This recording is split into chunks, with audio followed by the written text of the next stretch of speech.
Tout de suite, votre émission avec Inextil Concept. Inextil Concept, imagine, fabrique et installe votre cuisine.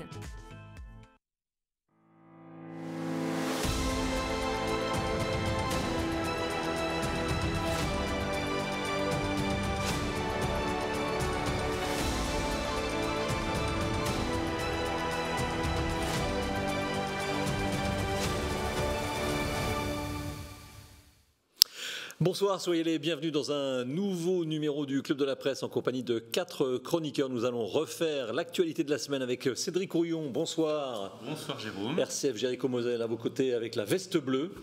Fidèle au poste, Frédéric Schnur, Toumès. Bonsoir Frédéric. Bonsoir à toutes et à tous. En face, une veste bleue aussi, quelques bleus-gris. Claude Bellet, bonsoir Claude. Bonsoir Jérôme, bonsoir à tous. Et puis à vos côtés, le sans-veste, voilà. Celui qui a brisé le dress code. Qui a brisé le dress code, circuit court, bonsoir. Court-circuit, bonsoir Jérôme. Oui, mais j'aime bien. C'est votre vengeance, c'est mesquine, je trouve. J'aime bien inverser toujours. Court-circuit, à chaque fois je la fais, ça ne rentrera jamais. Allez, tout de suite, le Club de la Presse passe au coup de gueule et au coup de cœur des chroniqueurs.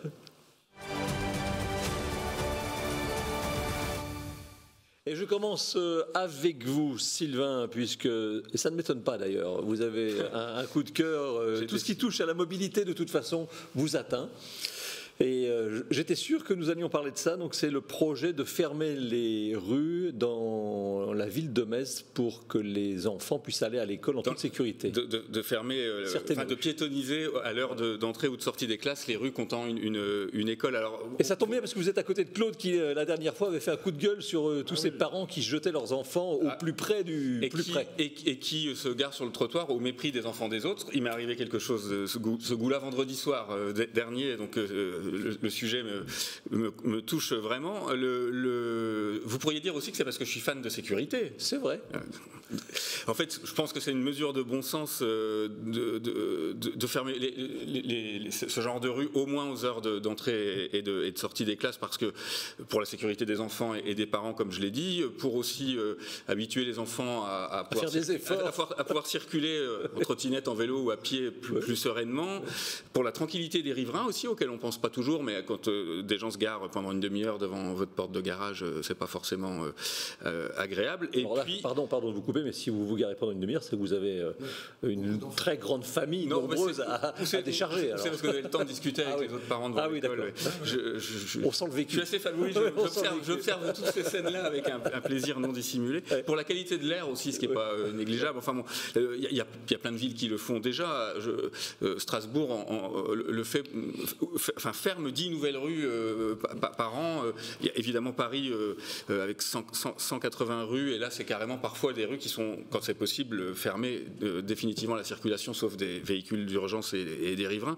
Que Metz y réfléchisse, c'est plutôt, ça me semble, aller dans le bon sens, même si c'est le genre de mesure qui pourrait déjà être prise assez rapidement, et pas seulement à Metz, mais dans toutes les villes de 15-20 000 habitants que compte ce département. Voilà donc le coup de cœur de Sylvain Villaume qui doit plaire à Claude. La question que je me pose, c'est logistiquement parlant, est-ce que c'est faisable assez aisément? Alors ça dépend évidemment des profils des rues, mais il suffit, si j'ose dire, de mettre la personne qui fait traverser les enfants devant l'école, on le déplace de quelques mètres pour empêcher la circulation. Et c'est comme ça que ça se passe dans plein de villes, et ça se passe plutôt bien. Claude Bellet, vous, c'est l'intergénérationnel qui vous a touché. Oui, ça m'a touché effectivement. Pas vraiment un coup de cœur, mais je voudrais saluer une initiative qui a été prise par un groupe qui a ouvert au début de ce mois de juin sur les Hautes-Queuleux un bâtiment qui est ouvert à la fois aux personnes âgées et aux étudiants. Ça, c'est formidable. On connaît d'abord les difficultés que les étudiants ont pour trouver un logement. On connaît aussi les difficultés pour les personnes âgées de trouver une place dans un EHPAD. Et je trouve que de mêler les deux, ce qui apporte de la mixité, qui confronte, qui permet aux personnes âgées de vivre au contact de jeunes gens, je trouve que cette initiative est tout à fait heureuse et qu'il faudrait la multiplier à l'envi. parce que les EHPAD, on sait que, bon, c'est malgré les efforts du personnel, c'est souvent quand même des endroits qui sont un petit peu tristes, où les personnes âgées se retrouvent facilement confrontées à la solitude.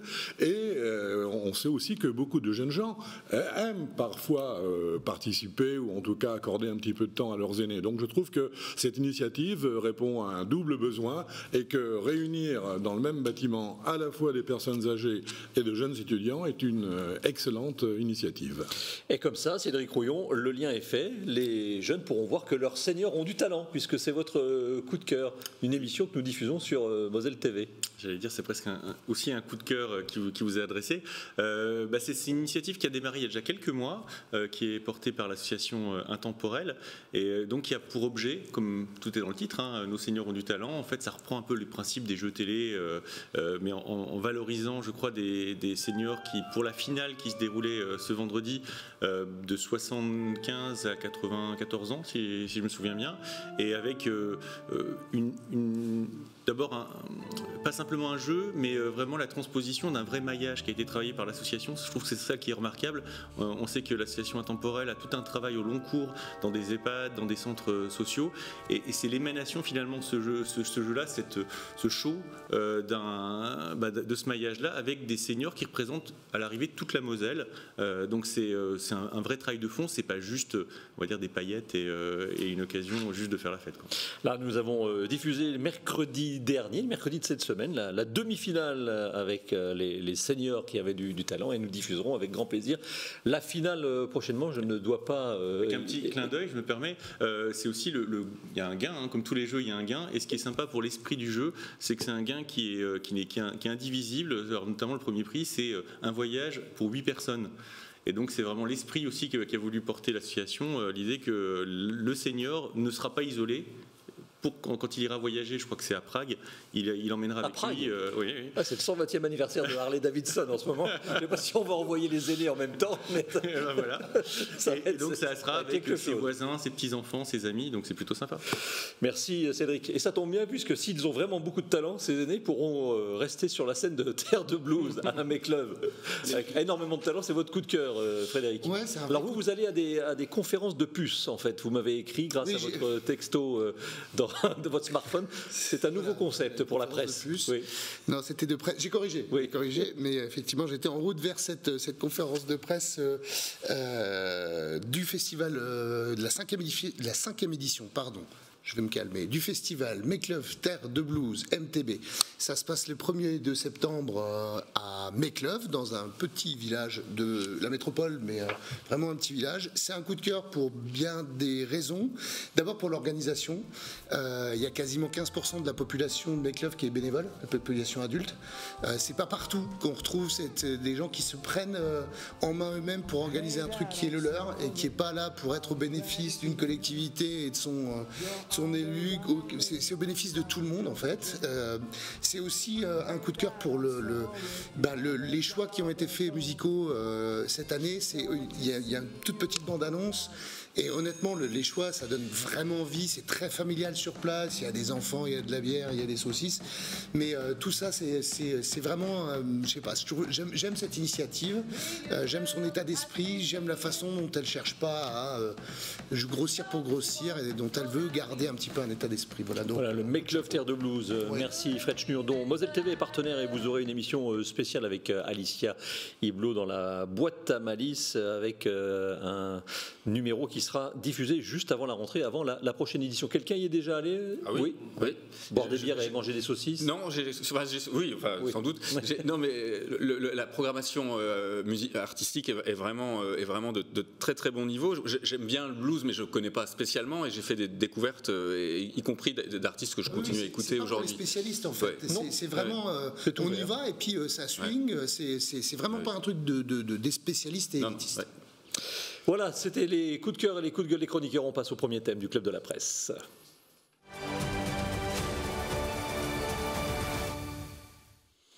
Nous allons parler XXL, rien à voir avec la bière et les saucisses, mais de fusion XXL, une fusion dans le nord mosellan, puisque vous le savez, les intercommunalités de Thionville et du Val-de-Fensch ont fusionné, elles ont même le soutien du préfet.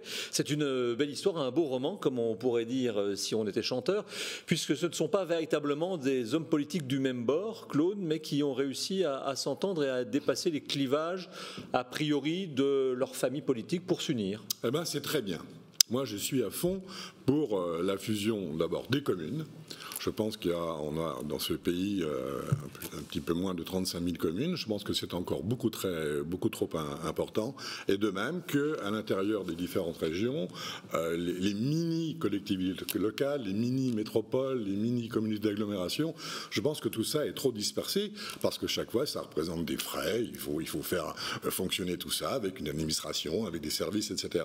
Donc je pense que c'est très très bien. La seule réserve que je pose, j'espère simplement que cette nouvelle association Val-de-Fensch et Thionville n'est pas une fusion dirigée contre la métropole de Metz, contre l'Eurométropole. J'espère que les rapports entre ces deux entités vont fonctionner à plein. Sinon, ça n'a aucun intérêt. Et moi, je vais même plus loin dans la proposition que j'avais déjà formulé il y a un certain temps. Moi, je avec Metz Métropole. Oui, absolument.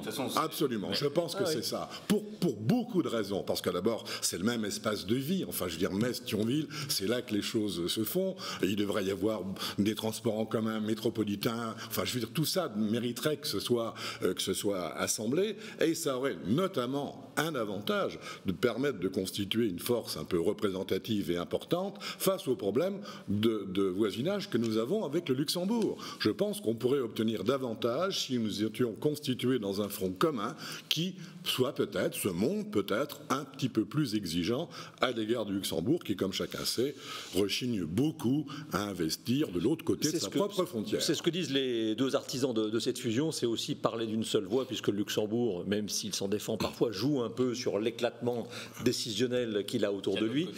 C'est une bonne idée, donc, cette fusion XXL. Comme le dit Claude, non seulement cette future métropole-là n'a pas vocation à tourner le dos à celle de Metz, mais au contraire, elles ont plutôt vocation à ne faire qu'une dans pas très longtemps, pour une raison très simple, c'est que c'est exactement le même bassin de vie, qu'il n'y a aucune discontinuité urbaine du sud de Metz au nord de Thionville en passant par la Fensch. C'est d'autant plus pertinent qu'il y a un projet de transport en commun c'est le cas de le dire, à ces deux agglomérations actuellement, donc c'est pertinent et c'est cohérent de le faire. Je crois que ça s'appelle Citizen, le nom de ce futur réseau de transport en commun. Ça va représenter une agglomération de 160 000 habitants, c'est quand même pas rien. Ça sera la 30e agglomération de France. La deuxième de Moselle. Mais c'est 22e. Hein. Oui.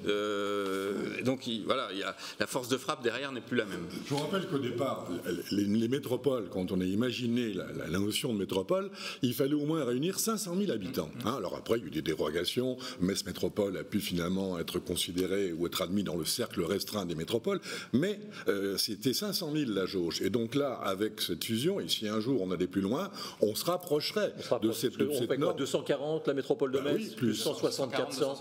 Voilà. En tout cas, on serait déjà un petit peu plus lourd en termes de poids politique et économique. C'est ça, et crédit pour décrocher des tas de choses, de subventions. Frédéric Schnur, notamment. Je voudrais souligner deux choses. Déjà, la première, c'est que entre ces deux communautés de communes, entre guillemets, que sont Metz Métropole et maintenant cette nouvelle communauté qui intègre Val-de-Fensch et Thionville-Porte de France, il y en a quand même une autre qui s'appelle quand même celle de Mézières. Il va falloir Rive de Moselle. Il va falloir aussi réfléchir maintenant à travailler ce train-là. Par contre, donc ça c'est juste pour le petit point technique. Il faut souligner une chose, je trouve. C'est moi j'étais là lors de la première annonce par Michel Lipgott et Pierre Cuny, quand ils ont décidé d'officialiser le fait qu'ils travaillaient à cette fusion. C'est quand même heureux de voir que des élus prennent leurs responsabilités en ayant une vision du territoire. Ce qui est intéressant, c'est, pardon de vous couper, ça n'est pas sous la contrainte, parce que toutes les fusions qui ont eu lieu précédemment ont été sous la contrainte de la loi. Celle-ci, ils ont discuté, ils se sont dit, OK, comment on fait? Finalement, on a une métropole, malgré tout Messine en face de nous. Il y a quand même un certain nombre d'appels du pied. Claude n'est pas le seul à dire, les gars, il faut qu'on réfléchisse à une autre échelle. Même si d'autres se disent, mais les gars, c'est la Moselle que vous êtes en train de faire. Mais bon, bref, ça c'est encore une discussion à avoir. Mais ils se disent, il faut qu'on pèse suffisamment pour qu'il y ait un équilibre.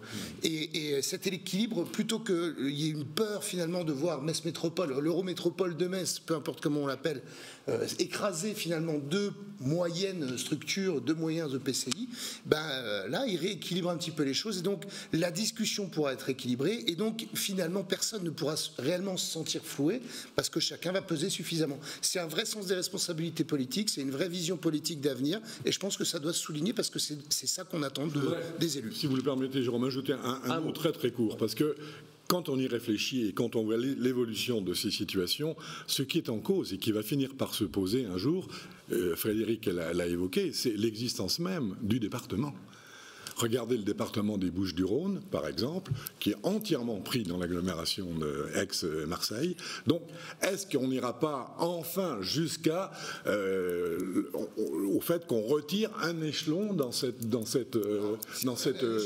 la Moselle. Donc non, mais parce que là, imaginons que la fusion aille jusqu'au bout et qu'on arrive de Moselle, etc. On ne sera pas loin des limites du département. Donc peut-être qu'à terme, il y a aussi cette possibilité de voir, en tout cas pas tous, mais certains départements disparaître au profit d'une sorte de communauté d'agglomération. Sur le département, c'est comme la question de ce que Sylvain expliquait, de l'échelle de vie finalement. On voit bien que le sillon mosellan, il est très cohérent. Le reste de la Moselle ne va pas forcément se sentir très concerné par ce mouvement-là. Et je pense pas que Sarrebourg, la Moselle Est non plus. Parce qu'il y a la Moselle et puis il y a les missions du conseil départemental. C'est ça, en fait, c'est qu'il se recentre sur ses compétences. Cédric, sur le sujet, donc quelle est la lecture que vous faites de cette fusion? On a eu le plaisir hier d'avoir d'ailleurs un sujet assez long avec les deux présidents co-signataires de cette fusion à venir. Ce qui est intéressant, c'est de voir dans le cadre de ce qu'on pourrait appeler de l'intérêt général, le fait que c'est d'abord une question d'hommes. Toutes ces questions de politique, on se rend compte dans les discussions, dans ce qu'ils nous ont rapporté, que c'est d'abord, au-delà de tout ce qu'on peut se raconter, ce qui a fait que ce n'est pas arrivé avant. C'est d'abord une question d'hommes. Et ce qui a fait que ça se fait maintenant, c'est parce que dans le croisement aussi, peut-être des carrières politiques des deux, dans le croisement de leurs opinions, on arrive à un moment finalement dans le contexte où ça devient possible. Parce que ces deux territoires-là ne sont pas présidés par des gens clivants, mais au contraire... Ce que j'ai lu dans une... Vous parlez d'une longue interview sur RCF Jéricho, mais j'ai lu aussi dans l'hebdomadaire La Semaine une longue interview des deux présidents. Et c'est intéressant parce qu'ils finalement ils ne se connaissent pas depuis si longtemps que cela. Je crois que c'est 2008, donc on est en 2023, donc ça fait pas non plus 50 ans qu'ils se côtoient. Et j'ai trouvé qu'il y avait quand même une petite pointe d'humour, parce que Michel Lipgott dit ça, c'est pas pour les beaux yeux de Pierre Cuny, et l'autre répond mais j'ai quand même de jolis yeux bleus. Enfin bref, et bon, c'est quand même, ils se connaissent, mais pas tant que ça. Ils se fréquentent, mais pas tant que ça. Mais c'est la réalité aussi finalement de nos territoires, et d'autant plus qu'on est dans le président Patrick Weiten au niveau du département parle souvent de cette fameuse concurrence des territoires. Ça joue à plein et là on va sur quelque chose qui est à la fois la concurrence des territoires comparables, c'est-à-dire entre départements, mais parfois en effet entre villes, entre départements. Le millefeuille, il est plus complexe qu'on ne l'imagine en fait, et à chaque tranche en fait on a des intérêts qui sont objectifs, c'est-à-dire que les territoires effectivement ont des intérêts qui ne sont pas forcément convergents, et puis parfois les hommes aussi veulent tirer leur épingle du jeu. Certes, mais tout ça exige une refonte des différentes compétences, je veux dire. Ça, c'est le corollaire, sinon on ne peut pas fonctionner. Là, le sujet numéro un des compétences, visiblement, que les deux présidents veulent prendre à main, c'est la mobilité, puisque vous l'avez dit, c'est un sujet extrêmement majeur. À l'échelle de la région Grand Est, il faut aussi comprendre ce qui est en train de se passer, c'est-à-dire que comme on a changé d'échelle au niveau régional, il y a quand même un certain nombre de sujets où on doit pouvoir peser sur l'échiquier, et donc le changement d'échelle que sont en train de réaliser Pierre Cuny et Michel Lipgott en fusionnant leur permet aussi de devenir un interlocuteur et de parler des mobilités. Parce que chacun dans son coin, parler des mobilités c'est facile, mais il faut faire voter des deux côtés. Donc 2026, si j'ai bien saisi, Pierre Cuny sera le président et Michel Lipgott co-président ou vice-président vice-président. Vice-président. Est-ce que quelqu'un a déjà un nom ou pas? Je n'ai rien lu sur le sujet, je n'ai rien entendu. Question. Il a été évoqué, mais je ne l'ai pas retenu dans la fameuse interview. Merci Cédric. J'avais retenu que c'était plutôt Porte de France Fench. D'accord, donc ce sera une fusion aussi du nom. C'est un peu normal. Voilà le dessin de Lindingre sur le sujet, et ce n'est qu'un début. Notre objectif, c'est d'encercler l'Eurométropole de Metz. Toujours l'œil piquant de Lindingre, soufflé par Claude Bellet, visiblement sur la table à dessin. C'est un risque. Le deuxième thème, tout de suite, du Club de la Presse.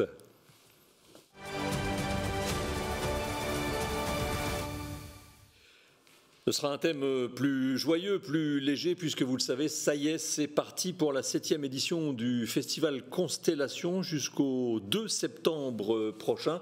Une bonne nouvelle, Cédric Rouillon, je me tourne vers vous parce que vous nous rappelez souvent vos aventures, seuls ou avec vos enfants à Pompidou-Metz, puisque vous êtes un amateur d'art contemporain. On parle ici que de choses sérieuses. Que de choses sérieuses. Il y a d'autres aventures. En l'occurrence, les aventures, là, elles peuvent être culturelles et nocturnes. Voilà. Donc là, je vais parler de vos aventures culturelles, donc c'est pour ça que je me tournais vers vous. C'est le moment où tout le monde est heureux de redécouvrir sa ville et puis surtout de découvrir ses œuvres disséminées ici et là. C'est surtout, je pense, maintenant c'est devenu une attente. Constellation, c'est devenu un rendez-vous. Alors le risque, c'est de ne pas réussir à se renouveler en termes de propositions. L'intérêt, c'est que je pense que c'est bien identifié, y compris au-delà de nos frontières. Et là où il faut, je trouve, se féliciter de l'existence même, encore une année de Constellation, c'est que le contexte économique des collectivités est compliqué et qu'il y a plusieurs villes comparables à Metz qui ont fait plutôt le choix d'annuler ce genre d'organisation, qui offre, quand même, il faut le rappeler, sur la durée quasiment de tout l'été, notamment les fameux parcours, mais pas que, et avec un ensemble de spectacles complètement gratuits pour le public. C'est un vrai défi dans le contexte qui est le nôtre actuellement. Et je pense qu'il faut donner un coup de chapeau aux différents commissaires. On pense notamment à Jérémy Bello, merci, à Jérémy Bello, Dorothée Rachula, Myriam Haïdir, qui font des miracles avec plutôt moins d'argent que les années précédentes, et avec sur le côté, vous savez, le côté Metz, flashé pour moi, oui, etc. Je pense que c'est une programmation relativement astucieuse, parce que notamment ce qu'on voit actuellement la nuit, il y a de nombreuses présentations qui sont hautement instagrammables, et je pense qu'ils vont assez bien fonctionner sur les réseaux sociaux. Et Claude, on parlait tout à l'heure d'intelligence politique avec le Val de Fench et la ville de Thionville, la communauté de communes de Thionville. Là aussi, c'est une continuité de ce qui était la Nuit Blanche précédemment, sous la précédente mandature de Dominique Gros, mais ça fonctionne, donc on le conserve, voire on l'améliore. Pour réussir des entreprises communes, il faut à la fois des circonstances favorables et des hommes. Si les hommes ne sont pas alignés, c'est même pas la peine d'y penser. Non, ce que je voulais simplement ajouter sur cette histoire de Constellation, c'est qu'elle a des étoiles nombreuses et que l'agglomération aussi, partout dans l'agglomération, on brille de ces petites étoiles. Moi, je me souviens, il n'y a pas si longtemps, dans ma commune à Aventour, on a une ancienne école Prouvé qui a fait partie donc ça anime au-delà de la ville de Metz, de la cathédrale, etc. Un petit regret quand même dans cet ensemble qui s'annonce assez extraordinaire. Moi, je regrette qu'il n'y ait pas de feu d'artifice le 14 juillet.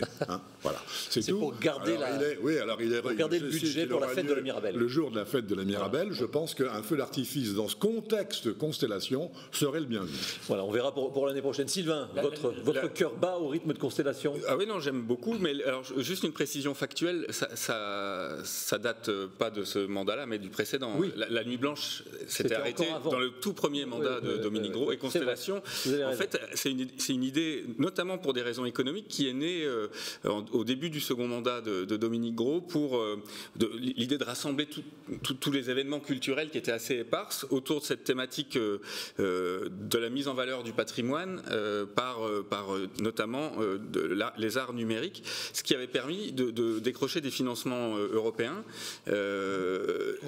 Là-dessus, qui a plu, là-dessus des partenaires, des mécènes s'étaient greffés, et c'était une assez bonne opération en fait pour le contribuable qui lui allait en bénéficier gratuitement. Donc Metz a hérité d'une municipalité conservatrice, et ça a parfois du bon, puisque ce qui est bon a été conservé. Vous voyez, on parle de Constellation, on parle des rues fermées devant les écoles. Vous allez bientôt changer d'idée politique peut-être, Sylvain Villot. J'en doute un peu, mais En tout cas, le passage de Metz en première division de l'attractivité culturelle et touristique, il est assez facile à dater. C'est ce que tout le monde appelle le réveil de la Belle Endormie. Et le point de départ, justement, c'était la Nuit Blanche que vous évoquiez. C'est la fin des années 2000, le début des années 2010, avec l'arrivée de Pompidou. Allez, Frédéric Schnur, rapidement sur Constellation. Alors, deux éléments, deux revers d'une même médaille. Déjà, une première alerte, c'est qu'en fait, il va falloir quand même faire un peu attention à trouver un second souffle, à la fois sur la position peut-être du mapping. Alors, personnellement, à titre personnel, le mapping, je l'ai trouvé un peu anxiogène. Il y en a deux cette année. Aucun des deux, d'ailleurs. Les deux manquent de joie. Je trouve que ça manquait de joie, mais ça, c'est un aspect très, très subjectif. Mais surtout, on commence à l'avoir vu, finalement, un petit peu ces effets, point 1. Point 2, on a quand même sur le pont Saint-Georges quelque chose qui revient, donc ça, c'est comme l'année dernière, donc ça veut dire qu'il faut trouver un second souffle, il faut peut-être déployer autrement pour amplifier finalement tous ces investissements d'année en année qui ont positionné Metz, et maintenant qui conservent Metz sur la carte des grands festivals estivaux, et j'ai réussi à le placer celui-là, et donc voilà, il faut faire attention à se dire maintenant comment on fait pour passer encore un cap. C'est sûr que sans les financements européens qu'on n'a pas eu cette année, c'est plus compliqué. Le dessin de l'Indingre qui cette semaine était un peu grognon. Constellation, Metz, capitale de l'art contemporain, et là on voit deux personnes en train de contempler 2-3 objets, un bric-à-brac, c'est de l'art contemporain. Voilà, mais bon, ça c'est l'Indingre. Oui, c'est incroyable. La citation du jour, justement en lien avec le dernier thème, dans notre monde de certitude, seul l'art contemporain permet de douter. Ouf, voilà, pan sur le bec l'Indingre. Qui a dit ça? Dans notre monde de certitude, seul l'art contemporain permet de douter. Ouf, toujours vivant. Si je vous dis théâtre du rond-point. Jean-Michel Ribes. Bonne réponse du candidat Sylvain Villaume, c'est Jean-Michel Ribes, donc acteur, auteur, metteur en scène, et il a dirigé le théâtre, je crois, jusqu'en 2022, jusqu'à l'année dernière. Voilà. Merci messieurs d'avoir participé à ce Club de la Presse. Je vous souhaite une bonne semaine. On se retrouve avec grand plaisir la semaine prochaine. Bonsoir.